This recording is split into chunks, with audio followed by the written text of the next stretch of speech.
ተዘግቶ የነበረው የአሜሪካ የግሪን ካርድ ጉዞ ተከፈተ። የትራምፕ አስተዳደር ኢትዮጵያን ጨምሮ በ75 ሀገራት ላይ ጥሎት የነበረው የግሪን ካርድ የቪዛ እገዳም በአሜሪካ ዳኞች ሙሉ በሙሉ እንዲነሳ ተወስኗል። ለግሪን ካርድ ፈላጊዎች በሙሉ እንኳን ደስ ያላችሁ። ይህ ታላቅ ብስራት ነው። ሰነዶቻችሁን አዘጋጁ፣ ዶክመንቶቻችሁን ቼክ አድርጉ፣ ሻንጣዎቻችሁም ይዘጋጁ። ቤተሰብም አሁን ወደ አሜሪካ ጉዞ ልትጀምሩ እንደሆነ ከዛሬ ጀምሮ ይወቁ። ዝርዝሩን አዘጋጅቸዋለሁ። እንዲሁም ሌላ ሰበር ዜና አሁን ከሰዓታት በፊትም ተሰምቷል።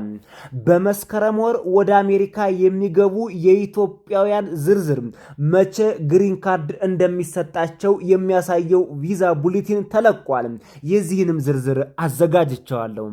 የዩቲዩብ ቻናሉን ሰብስክራይብ አድርጋችሁ የደወል ምልክቷን በመጫን የነዚህንና የሌሎችን የኢሚግሬሽን ዜናዎች በቀጥታ ከኢትዮ ቨርቴክስ እንድትከታተሉ በአክብሮትና በትህትና እየጋበዝኩ አሁን ወደ ዝርዝሩ አለፍኩ። አብረን እንከታተለው። ሰናይ ቆይታ።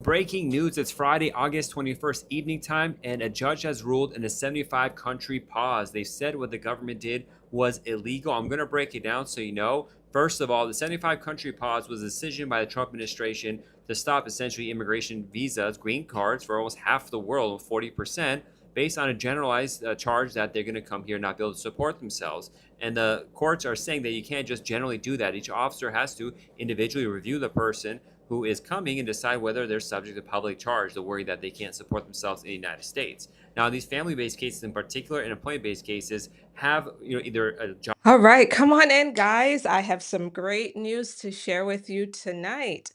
Great news to share with you tonight about the 75-country immigrant visa pause. So the breaking news is this: the 75-country pause has been vacated by the court. By the court, guys. By the court in Clinic versus Rubio. And thank you to that one person who broke the news to me earlier tonight on Instagram in the DM. ዛሬ እንግዲህ ለግሪን ካርድ ፈላጊዎች እጅግ ታላቅ የብስራት ዜና ነው የተሰማው። እንደሚታወቀው የፕሬዝዳንት ትራምፕ አስተዳደር ከጃንዋሪ 21 2026 ጀምሮ ላለፉት 8 ወራት ከ75 ሀገር የመጡ ኢትዮጵያንም ጨምሮ ማለት ነው የግሪን ካርድ ጉዟቸው ሙሉ በሙሉ እንዲታገድ፣ የግሪን ካርድ ቪዛም እንዳይሰጣቸው ከልክሎ ቆይቶ ነበር። ይሁንና የአሜሪካ ዳኞች ይህ የፕሬዝዳንት ትራምፕ አስተዳደር ውሳኔ ሙሉ በሙሉ ህገወጥ ነው፣ የግሪን ካርድ ጉዞም ይጀመር፣ የታገደ እገዳም ሙሉ በሙሉ ይነሳ ሲሉ ብይን ሰጥተዋል።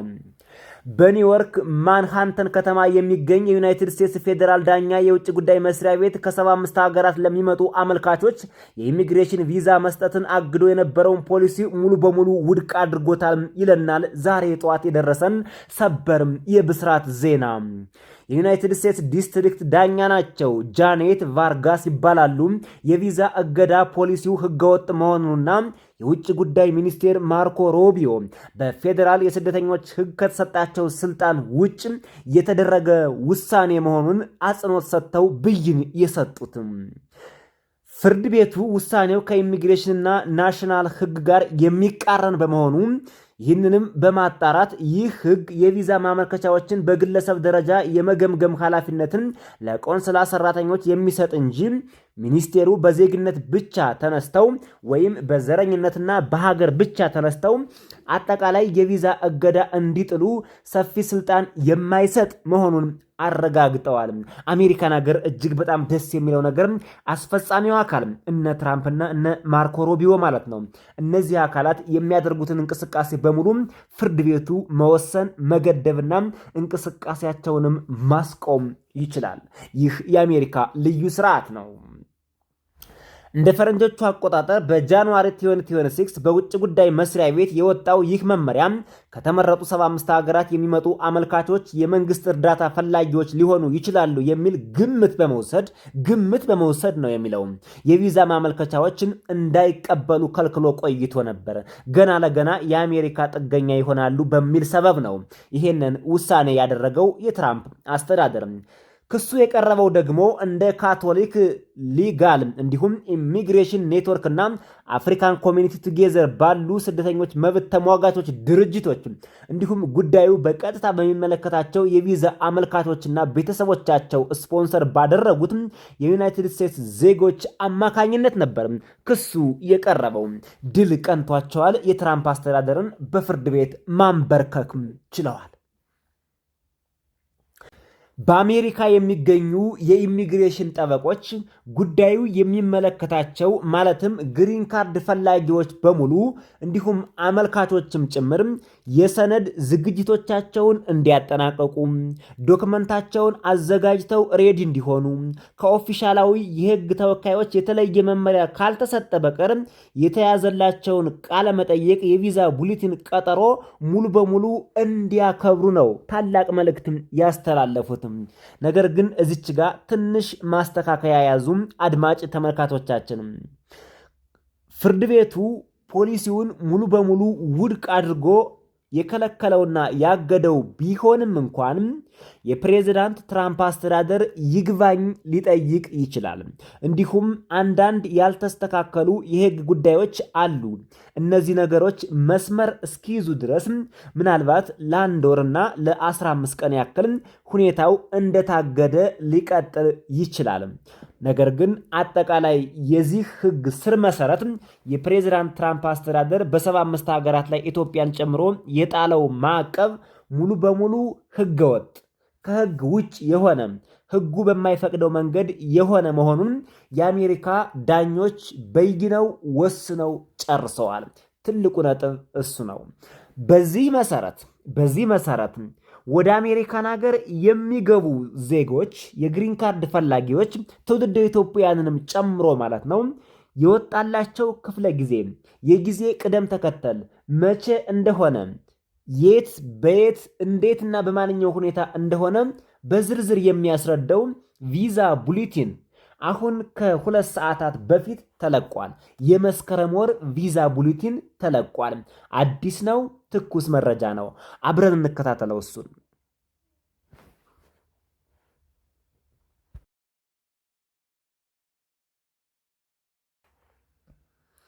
ጎግል ላይ ቪዛ ቡሌቲን 2026 ብላችሁ ጽፋችሁ ሊንኩን ስትከፍቱት የፊት ገጹ ላይ 2 አይነት ወይም የ2 ወራት የቪዛ ቡሌቲን ታገኛላችሁ። አንደኛው ኦገስት 2026 ነው። ሁለተኛው ሴፕቴምበር 2026 ነው። አሁን እኛ ትኩረት የምናደርገው ሴፕቴምበር 2026 የሚለው ላይ ይሆናል ማለት ነው።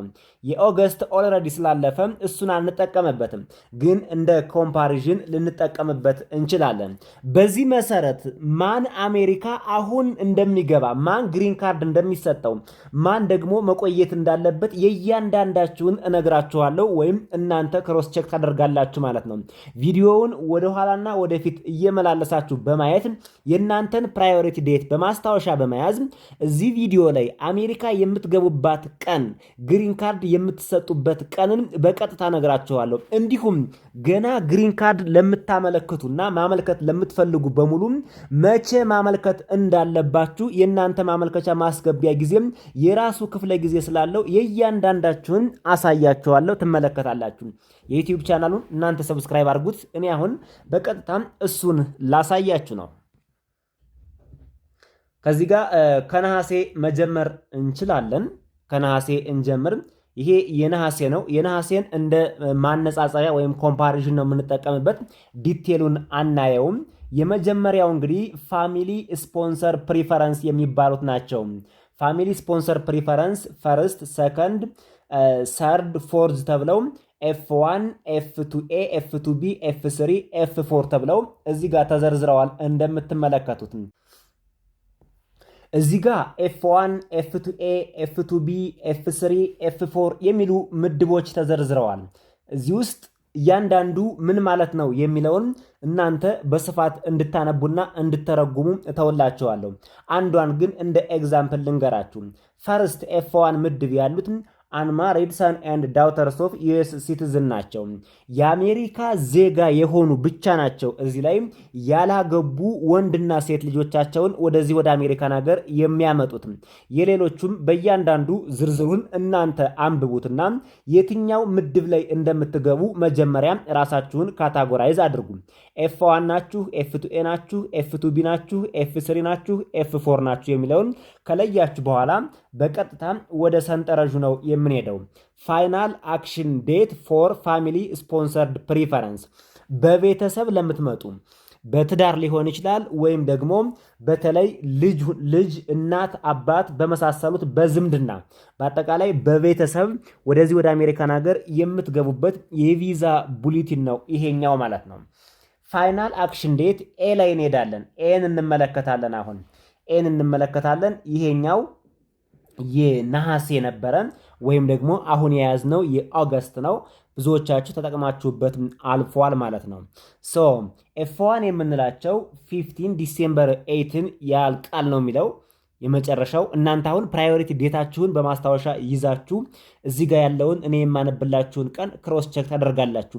አብረን እንየው ነው። ብቻችሁን ብታዩት ላይገባችሁ ይችላል፣ ኮንፊውዥን ሊፈጥርባችሁ ይችላል። እዚህ ቪዲዮ ላይ ከኔ ጋር አብረን ስናየው አሪፍ ይሆናል። ምናልባት እዚህ ላይ አይታችሁት ያልገባችሁ ወይም ደግሞ ፕራዮሪቲ ዴታችሁ ግራ የተጋባችሁ ካላችሁ ኮሜንት ላይ ፕራዮሪቲ ዴታችሁን አስቀምጡት። እኔ ክሮስ ቼክ አድርጌ መቼ እንደሆነ እነግራችኋለሁ። ስለዚህ ኤፍ1 ምድብ ያላችሁ የኦገስት 2026 ከዲሴምበር 15 2018 ድረስ አቁሟል። ከዚህ በኋላ አልሄደም ማለት ነው። እናንተ ቼክ የምታደርጉት ኦል ቻርጀቢሊቲ ኤሪያ ኤክሴፕት ዞስ ሊስትድ የሚለው ነው። ኢትዮጵያ ያለችው እዚህ ውስጥ ነው ማለት ነው። ወደፊት ቻይና፣ ኢንዲያ፣ ሜክሲኮ የሚሉ አሉ። ይህ የእኛን አይመለከትም ወይም ኢትዮጵያንን አይመለከትም። ኢትዮጵያ ያለችው ኦል ቻርጀቢሊቲ ኤሪያ ኤክሴፕት ዞስ ሊስትድ የሚለው ውስጥ ስለሆነ ኢትዮጵያን ከዚህ ውስጥ ነው የምታገኟት። የእናንተ ፕራዮሪቲ ዴት እዚህ ከተጻፈው ቀን ወደ ኋላ መሆን ይኖርበታል ማለት ነው። ወደ ኋላ መሆን ይኖርበታል እንዲካተትላችሁ። ይህ የሚያሳየው ቪዛ ቡሌቲን ወይም ግሪን ካርድ እየተሰጠ በየዓመቱ እየተጠራቀመ መጥቶ አሁን በኤፍ1 ምድብ ያሉትን እስከ 2018 በፈረንጆቹ አቆጣጠር ታህሳስ 15 ድረስ እየሰጠን ነው።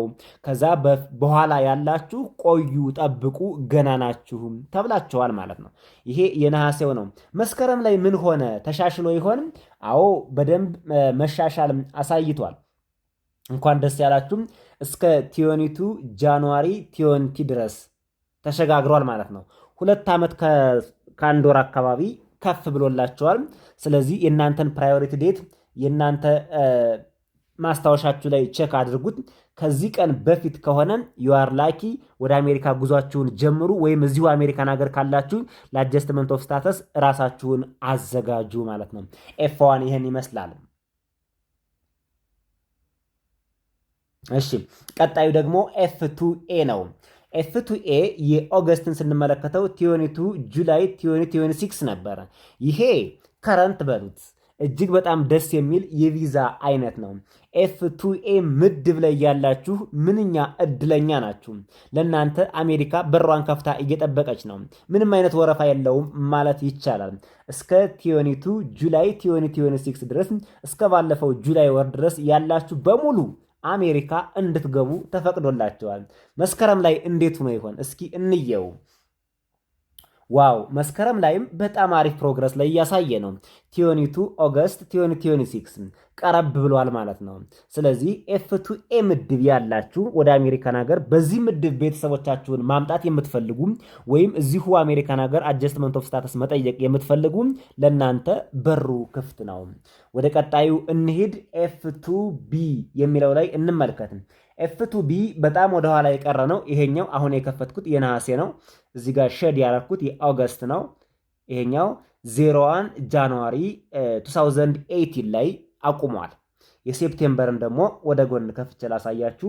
የሴፕቴምበርን ስንመለከተው ኤፍ2ቢ 22 ኦገስት 2019 አንድ ዓመት ወደፊትም አለፍ ብሎላቸዋል። ኮንግራጁሌሽን። የእናንተም በጣም አሪፍ ነው ማለት ነው። የእናንተም ጥሩ የሆነ እንቅስቃሴ እያሳየ ነው። ምንም እንኳን እንዳጠቃላይ ወደኋላ የቀረ ቢሆንም ገና ከዚህ በኋላ 2020 2021 2022 2023 2024 2025 2026ንም ጨምሮ ይሄ ሁሉ ይጠብቃል። በዚህ ምድብ ካለ አሁን አልተጠራችሁም ማለት ነው። ወደ ቀጣዩ ስንሄድ ኤፍ3 ነው። ኤፍ3 ደርሰናል። ኤፍ3 15 ሜይ 2012 ላይ ያቆመዋል። ይሄ ዳግም ምጽአት በሉት መቼም ቢሆን የማይከሰት የማይደረስ ማለት ይቻላል። ገና 2012 ያሉትም እያስተናገዱ ነው። ከዚያ በኋላ እንግዲህ ቢያንስ ከ14 ዓመት በላይ መጠበቅ ያስፈልጋል። እንዲሁ ዓመቱ እንኳን 14 ዓመት አልፎታል ማለት ነው። ይሄኛው 14 ዓመት ያለፈው ነው። ወደ መስከረም ወር ወደ አሁኑ ስንመጣ ትንሽ ፈቀቅ አድርገነዋል ብለው 2014 አድርሰውታል። እንደምትመለከቱት ሸድ አድርጌበታለሁ በሰማያዊ ከለር ማለት ነው። ይሄ የማይታሰብ ነው። እዚህ ቪዛ ላይ ያላችሁ አሜሪካን ሀገር እንገባለን ብላችሁ ከምትጠብቁ ይልቅ ሌላ ስራ፣ ሌላ አማራጭ ብትሞክሩም እንመክራቸዋለን። ወደ ቀጣዩ አለፍን።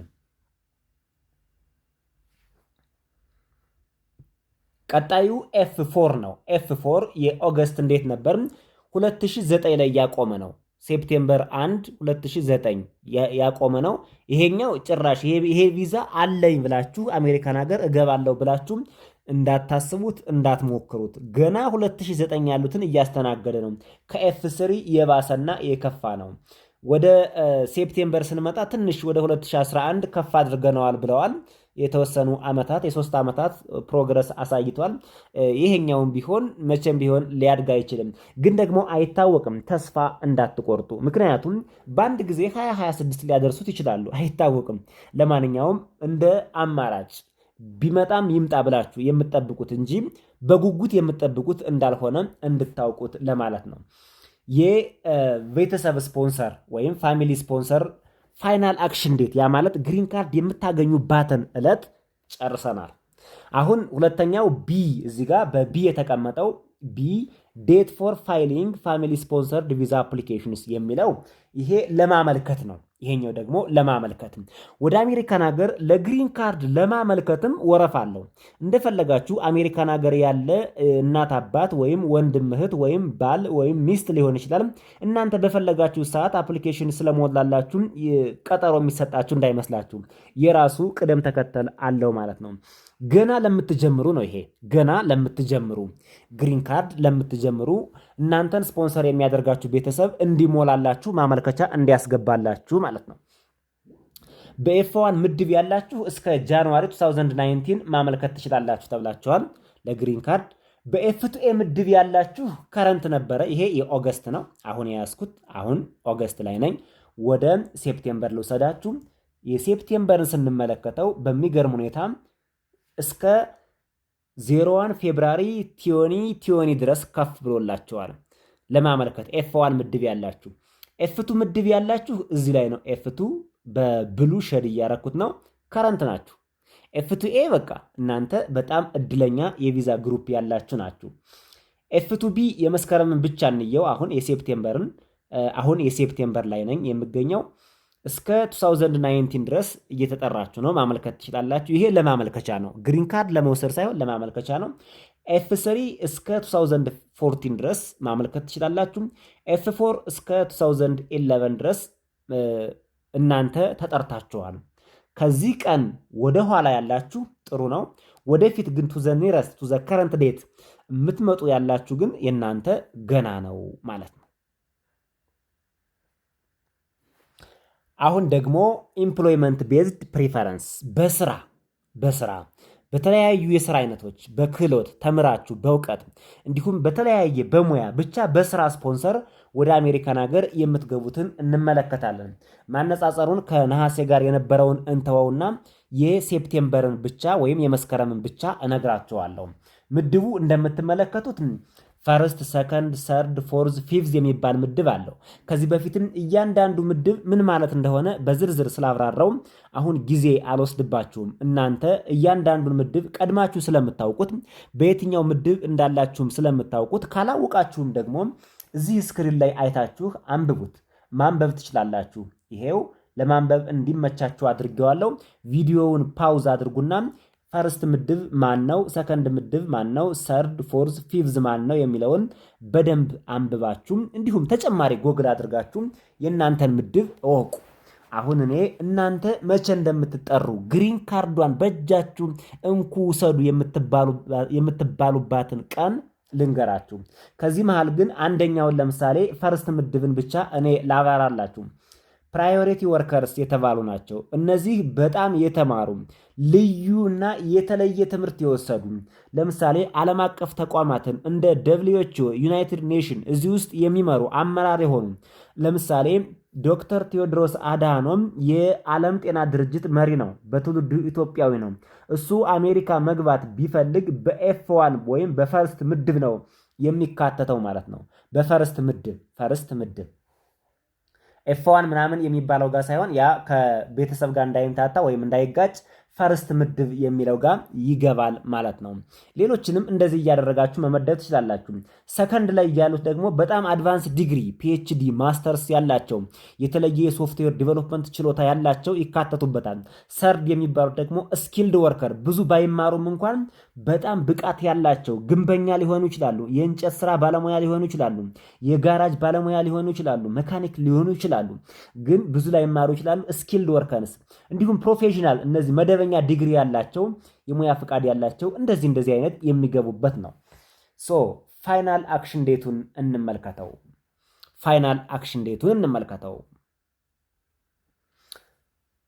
ፈርስት ምድብ ያላችሁ እንኳን ደስ ያላችሁ፣ ከረንት ናችሁ። አሜሪካ ትጥራችሁ ትፈልጋችሁ እንጂ ብቻ እናንተ ላይ ክልከላ የለም። አሁን ቀጥ ብላችሁ መግባት ነው። ከረንት ናችሁ። ሰከንድ እናንተም ወረፋ አትጠብቁም። ከረንት ናችሁ። ቀጥ ብላችሁ አሜሪካ ግቡ። ከረንት ናችሁ። ሰርድ እስከ 01 ሴፕቴምበር 2024 ነው። አሁን ከኦገስት ጋር ኮምፓሪዥኑን ትቸዋለሁ። በቀጥታም የሴፕቴምበርን ብቻ እየነገርኳችሁ ነው። ሶ 01 ሴፕቴምበር 2024 ድረስ መግባት ትችላላችሁ። ትንሽ 1-2 ዓመት ያስጠብቃችኋል ከዚህ በኋላ ላላችሁ ማለት ነው። አዘር ወርከር የእናንተም 01 ኤፕሪል 2022 ነው። ጥሩ ነው። ቀረብ ያለ ጊዜ ይመስላል ምንም እንኳን በርካታ ዓመታትን ቢያስጠብቅም። ፎርዝ ምድብ ላላችሁ ደግሞ የእናንተ 15 ዲሴምበር 2022 ሆኗል። ሰርቴን ሪሊጂየስ ወርከርን የእናንተ 15 ዲሴምበር 2022 ድረስ መጥቷል። ፊቭዝ ላላችሁ በሙሉ እናንተ ከረንት ናችሁ። አሁን መግባት ትችላላችሁ። ከረንት ይለዋል። ፊቭዝ ላላችሁ ማለት ነው። ሌላው አሁንም እንደ ፋሚሊ ስፖንሰር ቪዛ፣ የስራ ስፖንሰር ቪዛ ወይም ኤምፕሎይመንት ስፖንሰር ቪዛ ለማመልከት ተቋማችሁ ወይም እናንተን የሚጠራችሁ ወይም ስፖንሰር ያደረጋችሁ አካል እናንተ ወደዚህ ወደ አሜሪካን ሀገር እንድትመጡ ወይም አጀስትመንት ኦፍ ስታተስ እንድታደርጉም ማመልከቻ ለማስገባት ያለውን ጊዜ እንመልከተው። የሁሉም ከረንት ነው። እንኳን ደስ ያላችሁ። ፈርስት፣ ሰከንድ እና ሰርድ ምድብ ላላችሁ ፈርስት እዚህ ጋር ከረንት ሆኗል። ሰርድ ከረንት ነው። ሰከንድም ከረንት ነው። አዘር ትንሽ ከኦገስት 2022 በኋላ ያላችሁት ናችሁ አሁን ማመልከቻ ማስገባት የምትችሉት። ፎርዝ ከ01 ጃንዋሪ 2023 በፊት የነበራችሁ ናችሁ የምትችሉት። ሰርቴን ሪሊጂየስ ወርከር ከ01 ጃንዋሪ 2023 በፊት ያላችሁ ናችሁ። ፊቭዝ ያላችሁ ደግሞ ከረንት ናችሁ። የዲቪ ሎተሪም ወጥቷል። የዲቪ ሎተሪ ፕሮግራም እስካሁን እንግዲህ ለኢትዮጵያን ችግር ፈጥሮ ቆይቶ ነበር። አሁን ግን የ75 ሀገራትን የቪዛ እገዳ ስለተነሳ በፍርድ ቤት ተወስኗል። የተወሰኑ ቀናት የህግ አግባቦች እስከሚጠናቀቁም እንዲሁም አጠቃላይ ሁሉ ነገር እስኪያልቅ የትራምፕ አስተዳደር ደግሞ ይግባኝ ጠይቆ ሁኔታውን ካልተቃወመ በቀር ለግሪን ካርድ አመልካቾች ከሀገር ቤት ከኢትዮጵያ ለምትመጡ በሙሉ ቪዛን ጨምሮ የቤተሰብ ግሪን ካርድን ጨምሮ የዲቪ ሎተሪንም ጨምሮ ማለት ነው እንዲሁም የስራ ስፖንሰርንም ጨምሮ በድጋሚ እንኳን ደስ ያላችሁ። መንገዱ ተከፍቷል። ጥሩ መልካም ዜና ሰምተናል። መጨረሻውን ደግሞ ያሳምረው ነው የምንለው፣ ግን አልተጠናቀቀም። ገና ብዙ የህግ ነገሮች መስተካከል አለባቸው። እነሱ እስኪስተካከሉ ድረስ የተወሰነ ቀናት መጠበቅ ሊያስፈልግ ይችላል። ፍርድ ቤቱ ግን ሙሉ በሙሉ ውድቅ አድርጎታል። ይሄን ቪዛ ቡሌቲን መከታተላችሁም ይጠቅማቸዋል። እንግዲህ የተከበራችሁ አድማጭ ተመልካቾቻችን ለዛሬ ከአሜሪካ ኢሚግሬሽን ጋር ተያይዞ ያቀረብኩላችሁ ዜናና መረጃ በዚህ ተጠናቋል። በሌሎች ዜናዎችና መረጃዎች እስከምንገናኝ በያላችሁበት የዓለም ጥግ ሁሉ መልካሙን ሁሉ የሚመኝላችሁ ኢትዮ ቨርቴክስ ነው።